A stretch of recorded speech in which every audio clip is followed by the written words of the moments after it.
Good evening, all. I'd like to welcome you all for the debate between our Vice Council Chair candidates. We have as candidates past District Governors Stephen Wong and Wanda Eddy, both of them north of the border there, which is a good thing. A couple of, I don't want to say rules, but my plan to proceed tonight is, according to my logical mind, I've got a couple of questions that I want to ask each of the candidates and then open it up to everybody to participate as they wish to help out asking the questions. I'm going to keep everybody muted except for Steve and Wanda. And then when you want to ask a question, because we have so many here this evening, when you want to ask a question, please utilize the raise your hand tool that is found in in your Zoom window at the bottom. There's a little button labeled React, and if you click on the React, there are many options in there, including raise hand. So we will utilize that and sort of use the first come, first served idea there. So with that in mind, again, welcome to you all. And I'm going to bring up my document that I had assembled some questions, and we can start this off. First of all, I want to make sure that both of our candidates, Wanda and Stephen, have their microphones turned on. Yep, good, good. I see that they are. And so I'm going to kick this off with a question I want to direct to Wanda. Wanda, if you could please briefly describe your upbringing and your professional life. Absolutely. So I have, I'm the youngest sibling. I have a two older brothers and an older sister. The older brothers are twins. Um, so I'm the baby. There's a fair number of years between myself and my older brothers. There's 9 years between us. And I'm incredibly close to my mom and my dad when he was alive. The three of us did lots of traveling together. And when you think about my upbringing, really it is a lot about lions. My dad was very an active lion. My two brothers were charter members of a Lions Club and worked with him to develop another Lions Club. So Lions has really been an integral part of my growing up. And so my mom is a past district governor, and I, of course, am a past district governor as well. And so our whole life has really been around lions, and my support system is lions. I've had some challenges in my life, and the lions have always been really there behind me. They really are my family, and I really love and respect every one of them. So that's my kind of my upbringing. I was born in Princeton. We did a little bit of traveling around. We lived in Saskatchewan. We lived in Alberta. We moved back to Oliver, BC, where we lived for several years, and then moved to Kamloops, and we've been sort of settled in Kamloops.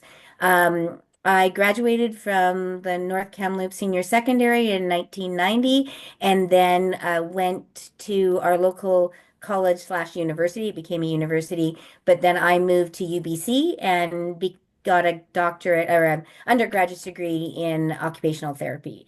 And so I was an occupational therapist down in the Lower Mainland for about 8 months, but my whole goal was to come back to Kamloops to be with my family because we're so tight-knit. And so I came back to Kamloops and became the occupational therapist at a place called Giant Steps West. And I came there in 1996. Today, I'm the executive director of Giant Steps West. It's actually Chris Rose Therapy Center for Autism now, but it's formerly Giant Steps West. And I've been the executive director there for since 2001, I think. So it's been my passion to work with children with autism and now adults with autism. And we are a leading server of autism, service provider of autism in British Columbia, certainly in the interior. Very good, very good. Thank you. Steve, same question. Briefly describe your upbringing and your professional life, please. If you know a little bit about my background, then you know why I act sometimes very strange. I was born in China, moved to Hong Kong, lived there for 10 years, and immigrated to Canada. So I'm truly multicultural, and multilingual. It wasn't always that way. I spoke English very poorly until probably at the UBC level.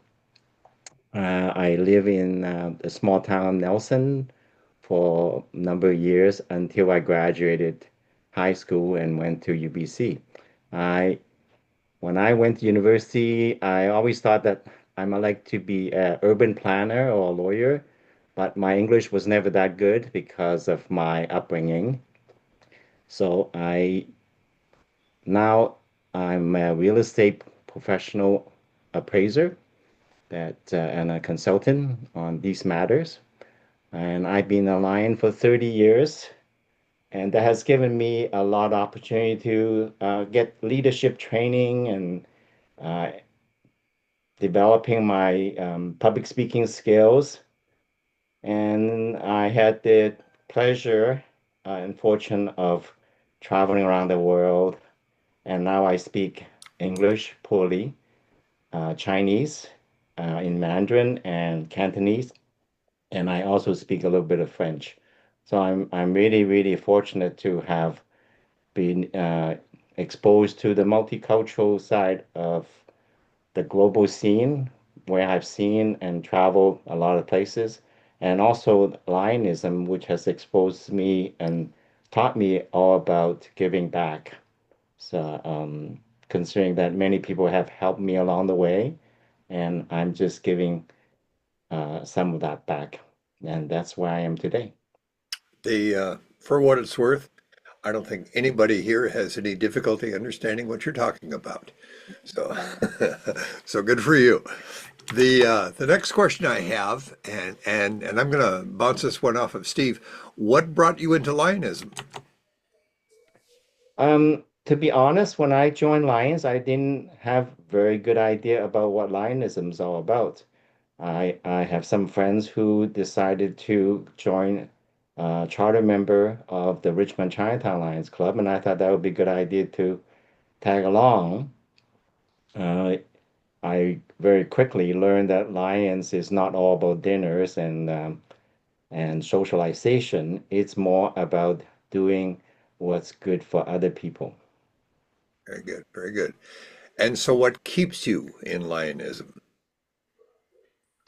What keeps me in Lionism is because I see all kinds of disadvantaged people in disadvantaged positions. I have been involved in volunteering almost for 30 years, maybe even longer than that.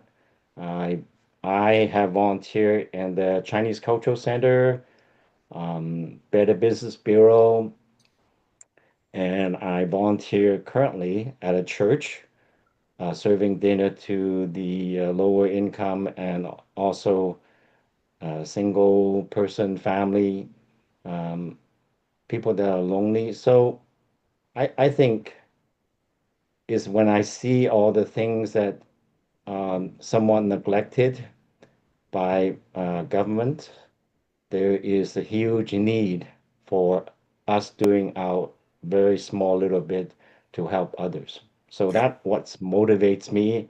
And when I see all the other good work that other lions do, that encourages me to even do better. And also, more recently, Lions have been bringing their technology up to the modern standard and very heavily involved into and protecting and enhancing our environment. So that keeps me my motivation going stronger and stronger each day. very good, very good. Wanda, you were raised in a Lions family. What was it that made you decide that you wanted to join Lions? I think it was, well, I mean, it was part of our culture, right? That we gave back to people. We would do things even younger. You know, we just helped. We used to, when dad would be out building a wheelchair ramp, we'd be there helping too, right? Even if it meant I was pulling weeds or whatever. It was just part of what we did. And um so I think that that's what got me involved. What keeps me involved, though, is really the fact that we're still relevant and whatever we do. When I go to a community like Chase and I see that it's the Lions Club that started their curling club. It's the Lions Club that started their community center. When I see those things, I just think, where would we be without Lions? Here in our community, the very first ambulance that was purchased by the North Kamloops Lions Club, obviously way before I was here. But I mean, I think of those things, that legacy that we have, and that's what keeps me, I just think we're so important to keep giving, regardless of what's happening politically, regardless what's out there in this world, we need each other and volunteers to help each other. And that's what keeps me a lion, that I know that I can do a little bit to help this person or a little bit to help that person. And that's what keeps me going. Very good. Very good. Thank you. Now I got a tough question, and I'm going to kick this one over to Wanda, and that is identify one goal that you would like to see completed during your tenure as council chair. As council chair, not as vice council chair. As council chair. Okay, so I think one goal that I'd like to see completed, well, I do have one goal. I'd really like to see all of the governors connect and work with each other as a team. That would be my goal. Okay. How are you going to accomplish that? Well, I think the very first thing is meet together as a team and find out where we're at and what we are and how we can support each other and find out what our goals are and work together. I would really like to see a tighter knit district governor group over the last couple of years. I don't think we've seen that as much. And when I go and see that it used to be that everybody would go to everybody's conferences as much as they possibly can. And we've seen that decrease a little bit over the years. And I'd love to see that come back. I'd love us to be a team. And when we meet together in 10 years, we're still a strong team of governors and council chair. I'd love to see that. So my goal would be to pull people together and see what their vision as a team and work together to create that team. Okay, good.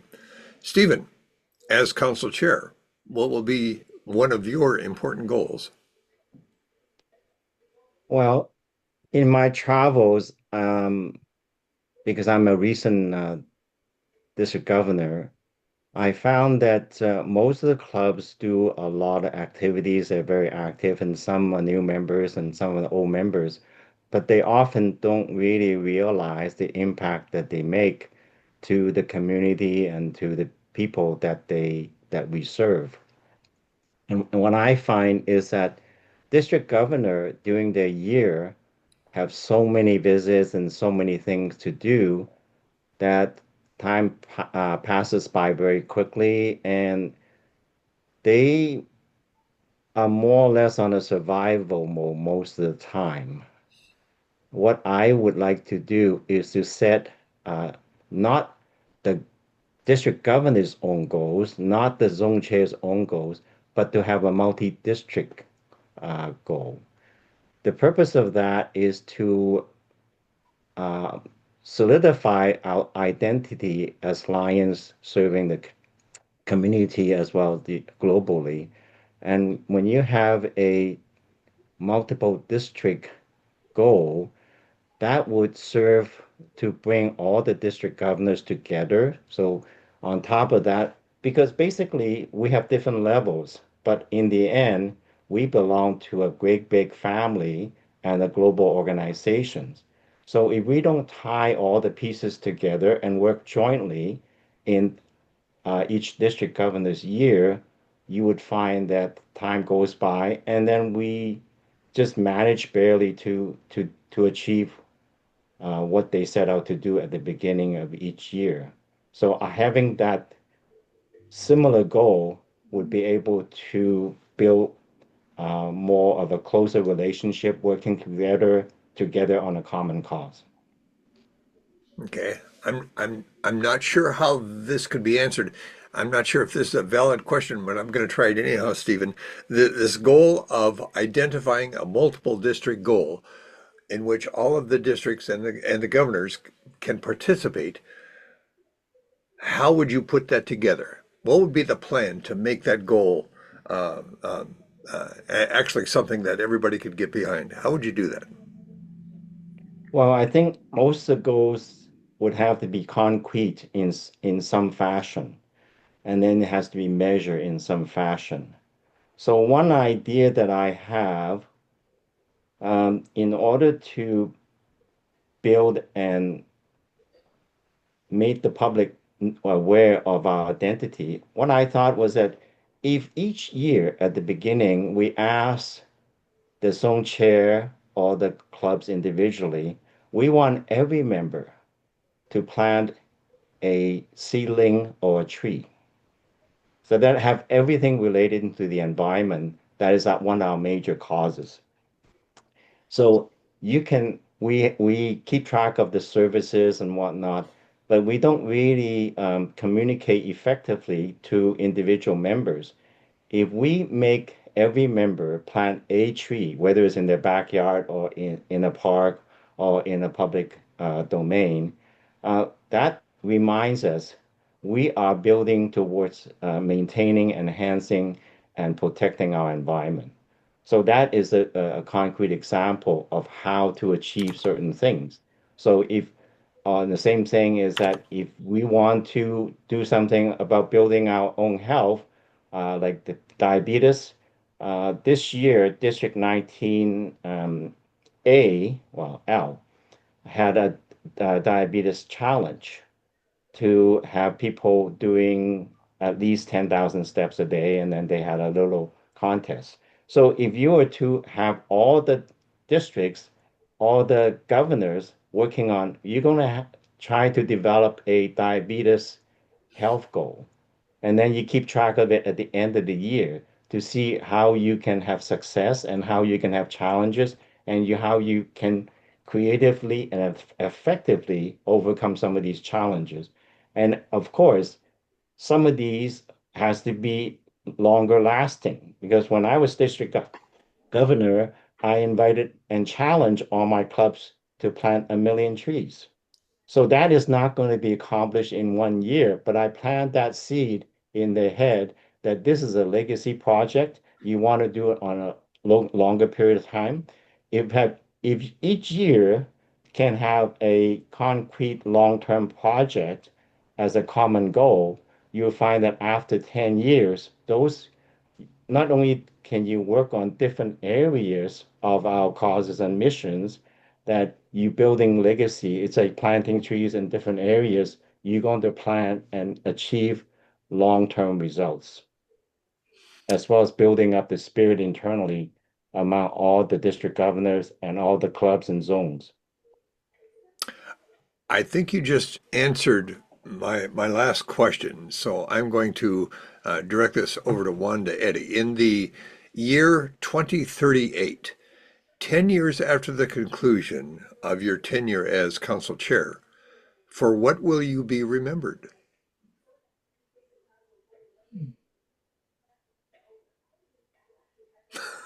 I have to think about that for a minute. I think because I hope I'm remembered as a council chair that listened to people, knew what the issues were, and could address what those issues were. Um, it's hard to know, and if you don't know what all those issues are, which I don't know yet, right?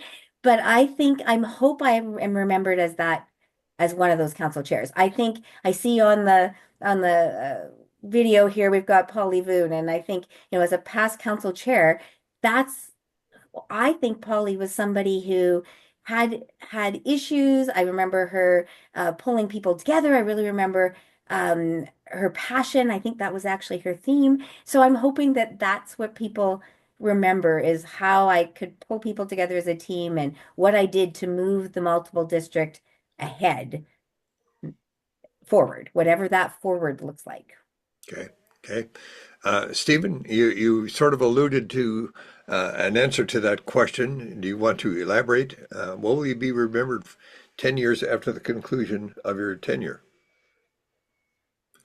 I would like to, I don't necessarily want to be remembered.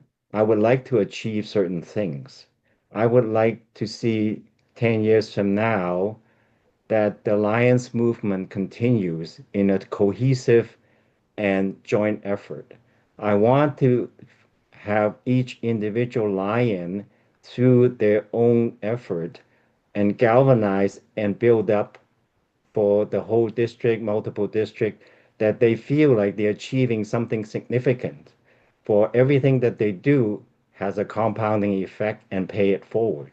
I want them to feel that actually Lions is not about flipping pancakes. It's about what the causes that we can achieve and leave behind for our future generation and also for the time that we're here. So that's what I don't want to be remembered. I want to see and to be happy that things are going along that we intended to. So that's a It, big question. it is a big question. And I was trying to appeal to the natural human ego, and you just threw that out the window. So thank you for that. At this time, I would like to open the floor for questions. If you have got a question for either or both of the candidates, at the bottom of the Zoom window, just to the left of the green share button, I see Polly has figured it out, is a react button. You click on that little heart, and there's a raise hand tool. Polly, if you could please turn on your microphone and talk to us. Thank you very much, Al. That was great opening remarks from both Wanda and Stephen. Thank you both for doing that. My question is, and this is to both candidates, what do you feel is the biggest challenge facing MD19 today? And what are your vision on how we may handle it going forward?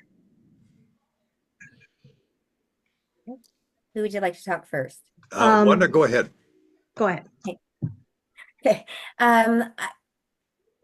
I think the biggest issue that I feel we have, again, until you get back into it, I want to make sure I know that. But for my feeling, I really feel like membership is declining.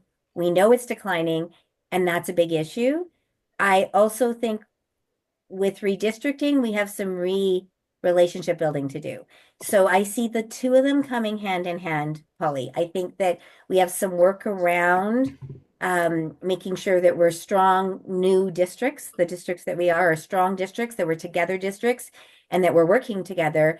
Whatever that looks like, whatever we need to do to make that work in each region or each district, I think we have to do that. And I also think we need to recognize we have a declining membership, and what are we going to do about that? Because we know, we keep hearing it, there's kind of a critical number of clubs before the multiple district's not going to be viable. At least the multiple district office isn't going to be viable. And so we need to really think about that and look at what that looks like. Yeah. Stephen, your response. I think the biggest challenge for the multiple district is demographics. It's no secret that we Lions are aging, including myself, but I do see a more optimistic light that we are attracting and getting younger and newer members. And I see just past week, the Northwest Leadership Institute just had a bunch of young graduates. And I think that going back to the international convention at Montreal when I was inducted as district governor, I remember a very young speaker who was extremely successful. And he said, we try our best to recruit the brightest members. So yes, we have a company that is established, but we're not going to get to the places that we can be and that we want to go until we fully recognize the contribution that the new talent can bring. So I would like to have the Lions to open up the idea is that try to get the new people to do new things from a new perspective, doing it in their way. And that's not to say that we just throw it out to them and let them do or die with it, but we need to honestly, give an opportunity for them to work with us. And I also invite that we want an opportunity to learn from them. There's so many things that they know a lot more than I could ever have. So with the new blood and a chance to work on project on a more progressive basis and a more energetic basis, that we're going to achieve what we have and what we're going to do the mission 1.5 and beyond. I look at it that we are at a bit of a bottleneck now. But I do see that if you keep on pushing, someday and very soon, the dam is going to break because there is an urgent need everywhere. I mean, when I see the people that are homeless, that are hungry, that are very isolated, that they have such urgent needs, and we definitely can fill the void.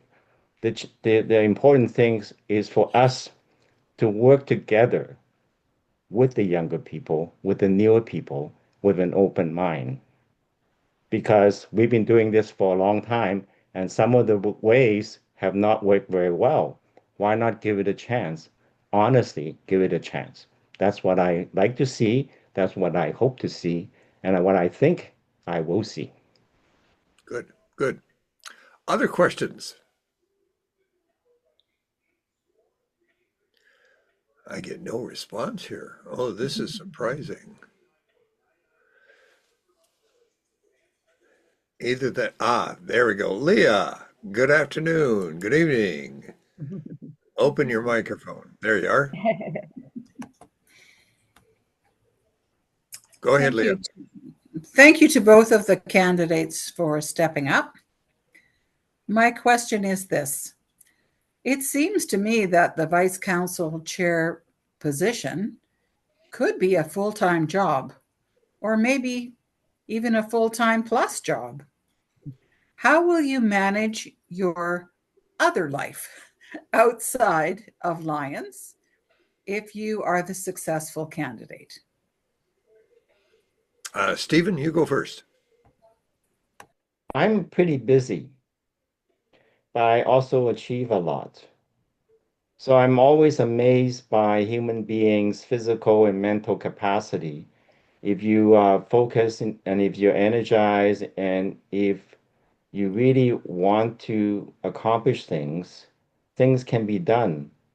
I'm constantly amazed by other people, how they can think of certain things, they can do things so much more efficiently. Sometimes by doing more is not necessarily the most effective.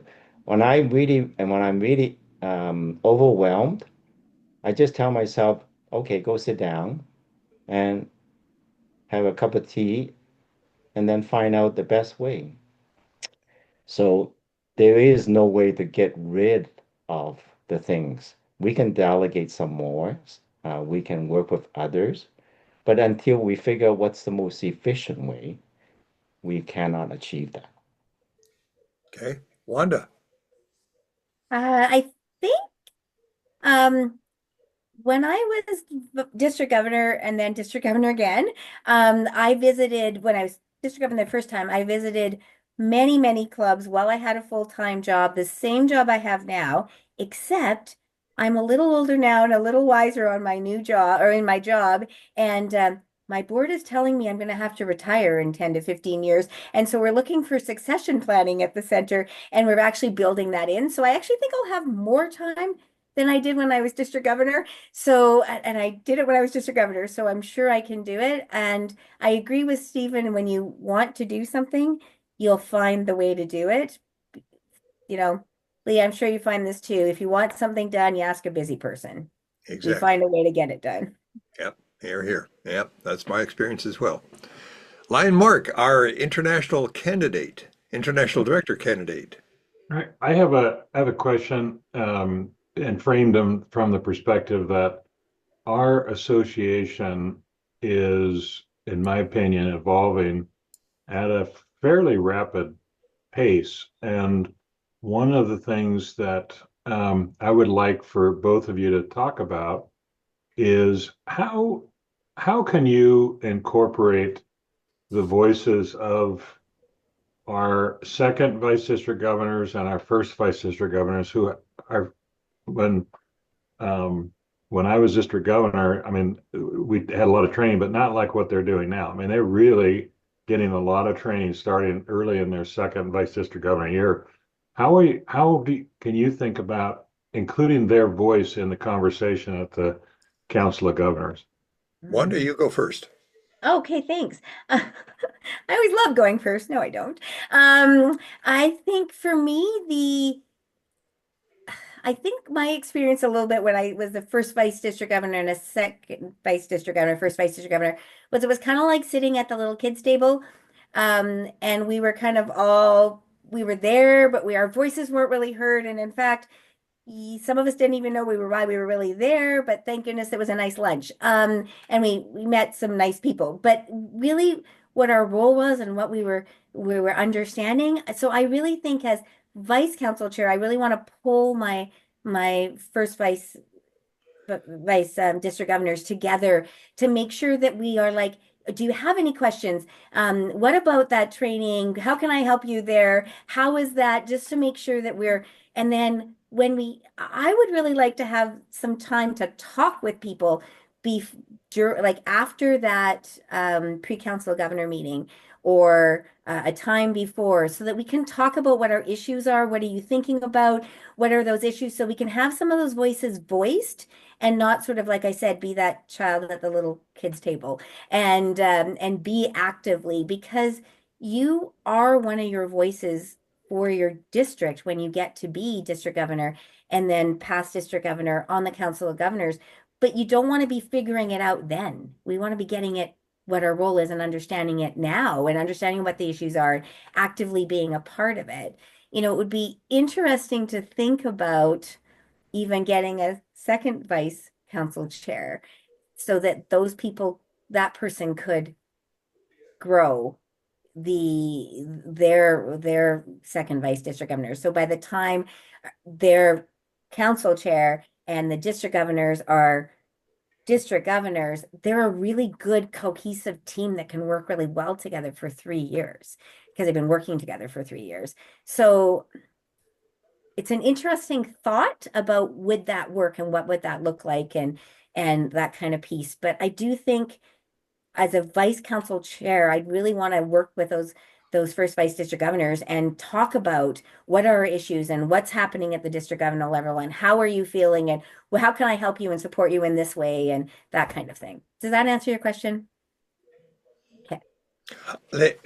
If I could, I'd like to pin it down a little further because I recall when I was first and second vice governor, sitting at the little kids table, sitting at a separate table, and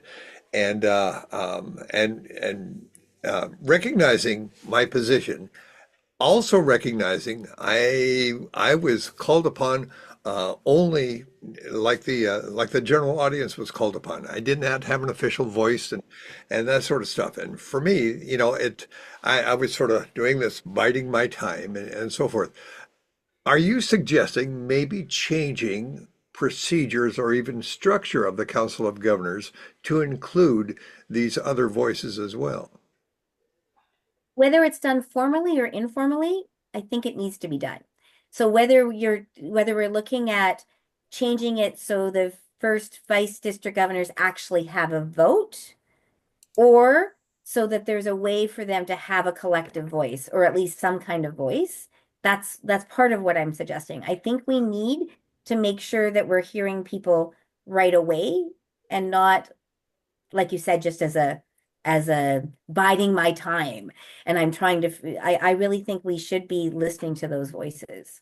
Yeah. So I'm not sure if you would do it if I'm actually right now suggesting without knowing all of the pieces. I'm not really sure if I would say, let's increase it by another 5 people on the Council of Governors. But I think there should be a way that those people are brought in and their voices are heard right from the start. Yeah.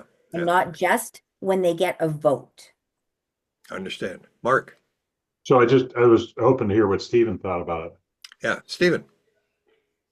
There are 2 leadership style. One is from the top down, and the second one is from the bottom up. The top down, you would really rely on a very strong leader, and you hope that the other levels below would follow. I really strongly believe in building a solid foundation.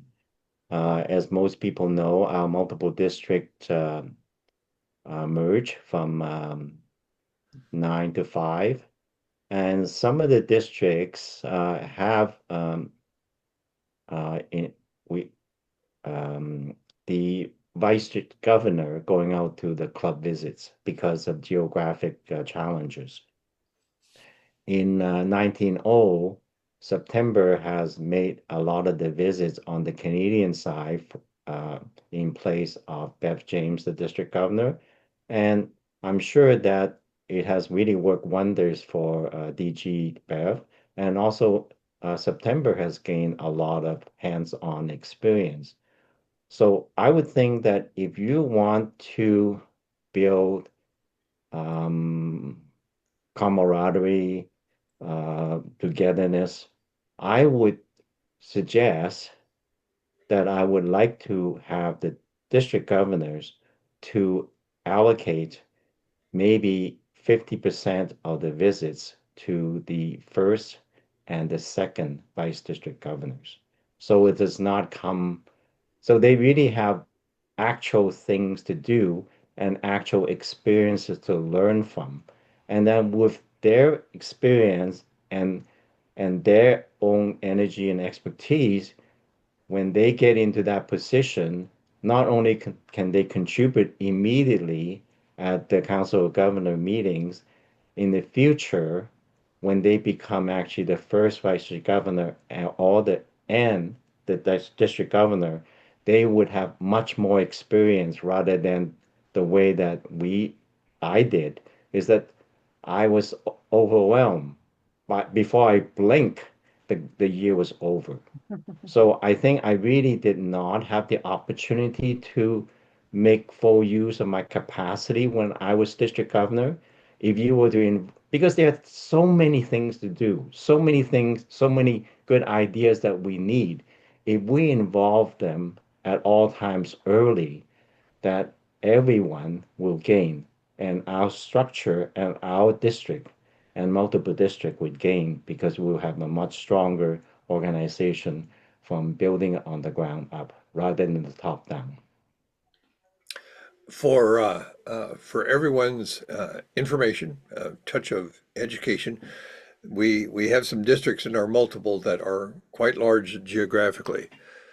Consider the state of Alaska. The state of Alaska is almost as big as the otherwise continent of North America, and they have 2 districts. One of the districts has several clubs that cannot be reached by road. They have to fly in. You talk about a geographic challenge. Live in Alaska. Other questions?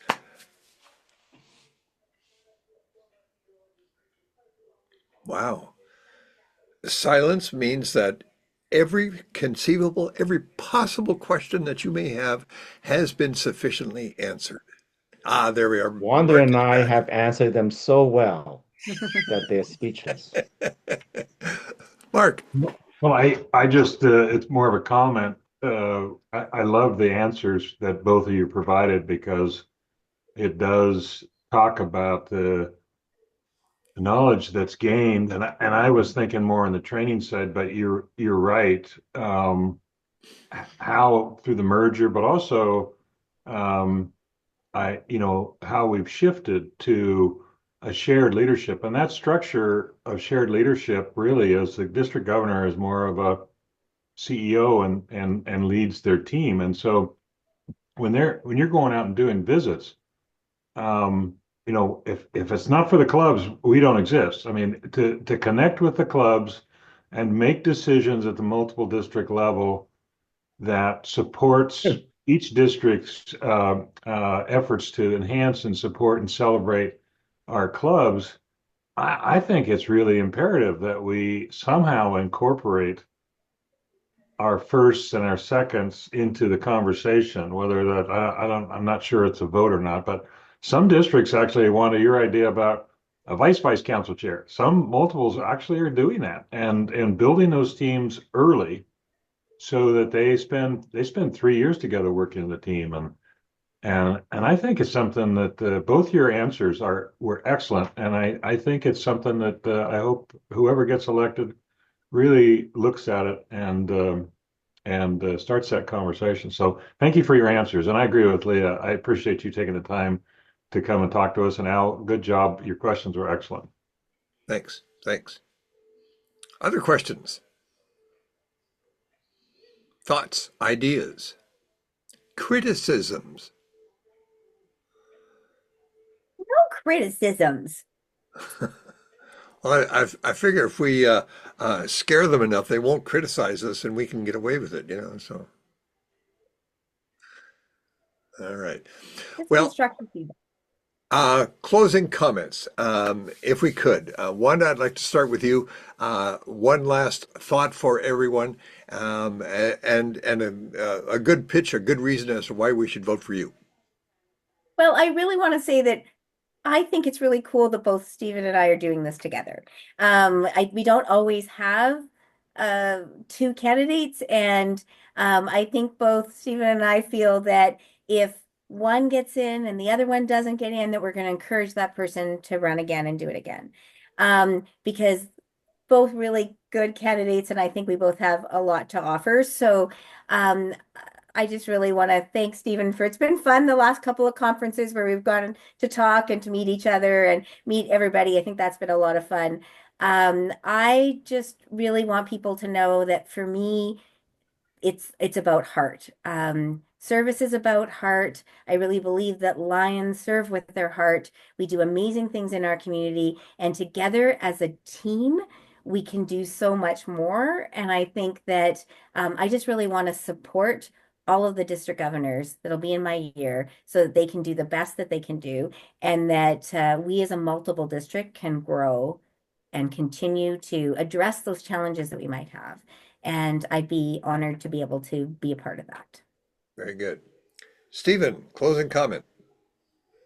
Well, I echo Wanda's comment that I think having two candidates or multiple candidates vying for the same position speaks well for multiple district.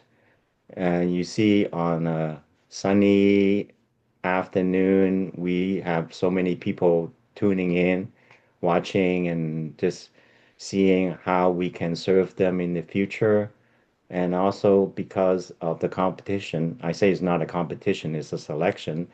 But when we visit all the multiple districts individually, we find out what they're all about. They're all their own individual characters and their challenges and their success and their failure and what make them feel good about doing Lion projects and being Lion and being very human-like. So I think in the future, we should try to encourage more people to run for office because it's only through interaction and stimulation that we come out with more alternative, more answers, and more solutions. And in the whole process, we conduct ourselves as Lions in a cordial and family-like manner, that we're just going to have a stronger family, and we're going to do so much more. And that's what I hope for in the future. Here, here, here, here. For my closing comment, of course, I want to thank our candidates, Wanda Eddy and Stephen Wong, for participating, connecting in tonight, and having a very good, very healthy discussion. I would also, oh, I see that Lion Mark has got his hand raised once again. Mark, No, I'm just clapping. It was oh, you're clapping. clapping. I'm sorry. All right. Mute yourself then. Yes, I want to thank both of you for connecting in, and I'm especially pleased that both of these candidates are residents or citizens of Canada. It's been a long time, and since we've had two candidates for the position, but now we have a guaranteed vice council chair and eventually council chair, Canadian citizens, and I think that's a positive thing. It goes to our international persona, if you will, And for me, that's very, very cool. So again, thank you all for connecting in tonight. I do appreciate your time. We all appreciate your time. And in the words of past District Governor Sharon Sykes, I don't know if she's still on. I don't think so. No, I don't think so. Yeah, I don't think so. But she has a saying that I've been echoing for a long time. Let's go forward and do great things. Thank you and good night. Good night.